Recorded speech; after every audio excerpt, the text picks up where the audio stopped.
আজ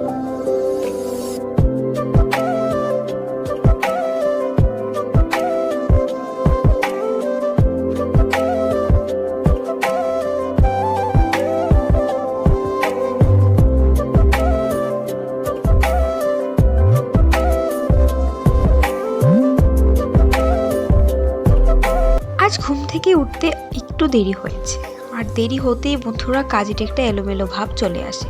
তাই প্রথমেই ঘুম থেকে উঠে আগে ঝাঁটাটা হাতে নিই, বাসিকোটটা ঝাড় দিয়ে বাকি কাজে হাত লাগাবো।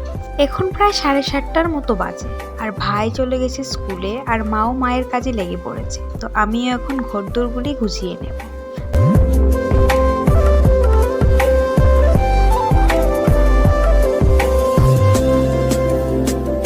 নমস্কার বন্ধুরা, নতুন একটি দিনে আর আমার নতুন আরও একটি ব্লগে তোমাদের সকলকে জানাই স্বাগতম।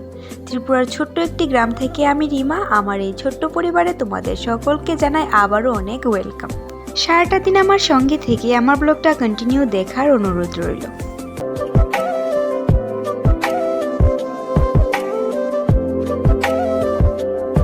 গরমের আবহাওয়া পড়ে গেছে, আর শীতের এবার বিদায় নেবার পালা।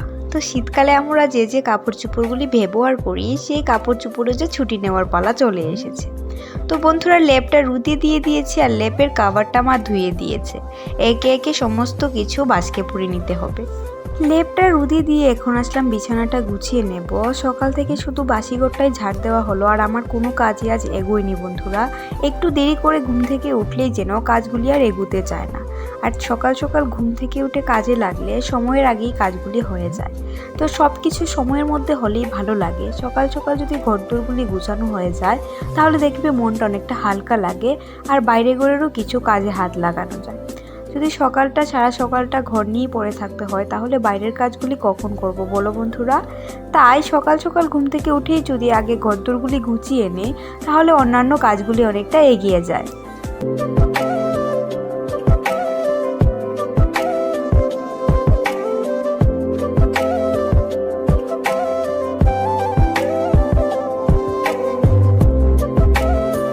ঘরের লেপ কাঁথা থেকে শুরু করে রুমালটা পর্যন্ত আমাকেই গুছিয়ে রাখতে হয়। তো বন্ধুরা দেখো, এই শাড়িটা পরে মা গিয়েছিল কালকে ব্যাংকে। এসএসসি গ্রুপের অ্যাকাউন্ট নিয়ে একটা প্রবলেম হয়েছিল, তো সেটার জন্যই গিয়েছিল ব্যাংকে। আরও অনেকেই গেছে। তো এই শাড়িটা পরে গিয়েছিল, তো সেটা কালকে আর গুছিয়ে রাখিনি, আর এখন গুছিয়ে রেখে দেবো।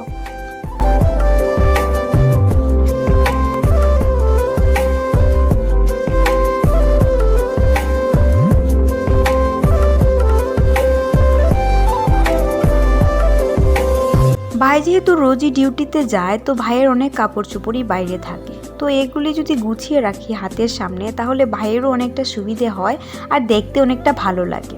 ঘরদোর যদি গুছিয়ে রাখা যায় টিপটপ করে, তাহলে দেখবে অনেকটাই ভালো লাগে, আর যে যার দরকারি জিনিসগুলি হাতের কাছেই পেয়ে যায়।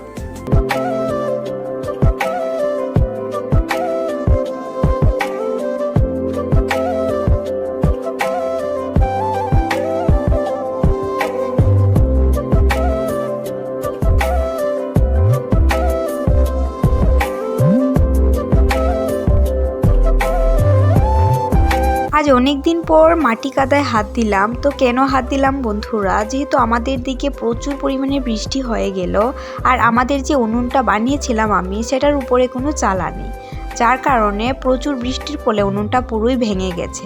তার জন্যই বন্ধুরা একটা বলের মধ্যে আমি একটা উনুন বানিয়ে নেওয়ার চেষ্টা করছি। যদিও ওই বলের মধ্যে উনুন বানানোটা আমার ফার্স্ট টাইম আজকে, তো জানি না কতটুকু করতে পারবো, চেষ্টা করে দেখি কি হয়। তো এই দেখো, পাশেই উনুনটা আছে, আমাদের আগের উনুনটা একেবারেই ভেঙে পড়েছে বন্ধুরা। আর এটার মধ্যে জল জমে আছে, এখনও হালকা হালকা ভেজা ভাব আছে।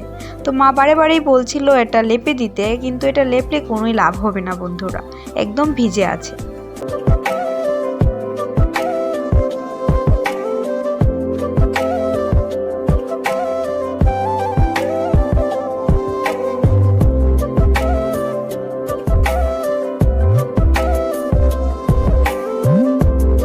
সেই কবে অল্প কিছু তিলের খোসা ছাড়িয়ে ঘরে রাখা হয়েছিল কিছু বানানোর জন্য। তো কবে থেকে আর বানানো হচ্ছে না, আর ঘরে অল্প গুঁড়ো নষ্ট হতে চলল। তো মা বলছে যে গুড়টা নষ্ট হয়ে যাচ্ছে, কিছু একটা বানিয়ে নে। তাই বন্ধুরা, তিল আর গুড় দিয়ে আজ কিছু একটা বানাবো। তো স্নান টান করে নিয়েছি বন্ধুরা, আর এখন দুপুরের খাবারটা খেয়ে নিচ্ছি। আর দেখো তরকারির কালারটা না জাস্ট ওয়াও এসেছে। তো এটা হয়েছে কলার মোচা দিয়ে একটা তরকারি। তো প্রথমে আমি বলে দিই, আমরা কলার মোচাটাকে আমাদের আঞ্চলিক ভাষায় থুর বলি। আবার কলকাতার দিকে যেটা কলার মাঝখানে থাকে টিউবলাইটের মতো, সেটাকে কলার থুর বলে। কিন্তু আমরা ওই যে মোচাটাকেই কলার থুর বলি। তো সেটা দিয়ে আজকে তরকারিটা। তারপর দেখো এখানে আবারও অল্প ভাত নিয়ে নিয়েছি। এটা কিন্তু আমার জন্য না, এটা হয়েছে মিনির জন্য। মিনিটা জানে না কেন কখনই বুঝতে পারে আমি যখনই ভাত খেতে আসি তখনই ও এসে দরজার সামনে বসে থাকে। এই দেখো, তো মিনিকে এখন ভাত দিয়ে দেবো।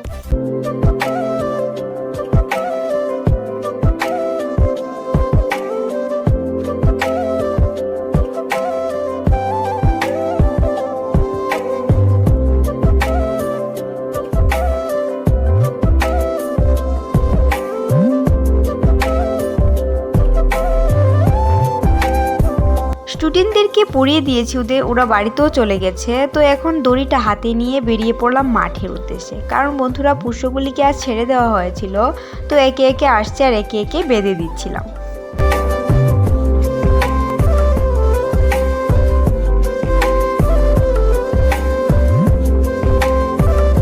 শুভ সন্ধ্যা বন্ধুরা। তো এই দেখো এখন আসলাম এই তিলগুলি নিয়ে। সেই সকালে তিলগুলি রোদে দিয়েছিলাম, মনে পড়লো। তো বন্ধুরা দেখো এখন তিলগুলিকে একটা ব্যবস্থা করে নেব। আর এই পর্যন্ত যে বন্ধু আমার ব্লগটা দেখছো, প্লিজ চ্যানেলটা সাবস্ক্রাইব করে একটা লাইক করে দিও। তো এখানে দেখো তিলগুলিকে শুকনা কড়াইতে ভেজে তুলে রাখলাম, আর তারপর কড়াইতে গুড় আর জল দিয়ে জাল করে নিচ্ছি। তো একটা পাক আসার পরই বন্ধুরা তিলগুলি দেব। তো এখানে দেখো মা কিছু আঙুর ফল এনেছিল, এগুলো রয়ে গেছে, খেতে একদমই ভালো লাগে। তো দেখো গুড়টাতে পাক চলে এসেছে বন্ধুরা। তো কি বানাবো নিশ্চয়ই বুঝতে পারছো, আমি বানাবো আজ তিলের নাড়ু। তো বন্ধুরা দেখো নাড়ুটা হয়েও গেছে প্রায়, এখন শুধু পাকিয়ে নেব।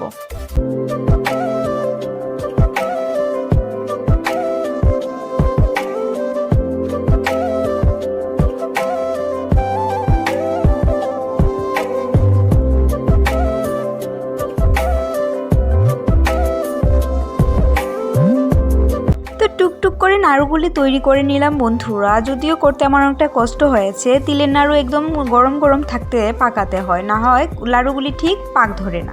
তো এখানে মা একটাই খেয়ে নিল, আমি খাইনি যদিও। তো বন্ধুরা দেখো এখন চাও হয়ে গেছে, আর সন্ধ্যের টিফিনটা খেয়ে নেব। তো আজকের ব্লগটা তোমাদের কেমন লেগেছে প্লিজ কমেন্টের মাধ্যমে জানাতে ভুলো না। ভালো লাগলে অবশ্যই একটা লাইক করে দিও। তো বন্ধুরা দেখা হবে সুন্দর আরও একটি ব্লগের সঙ্গে। তো চলো আজকের মতো এখানেই বিদায় নিই, দেখা হবে, বাই।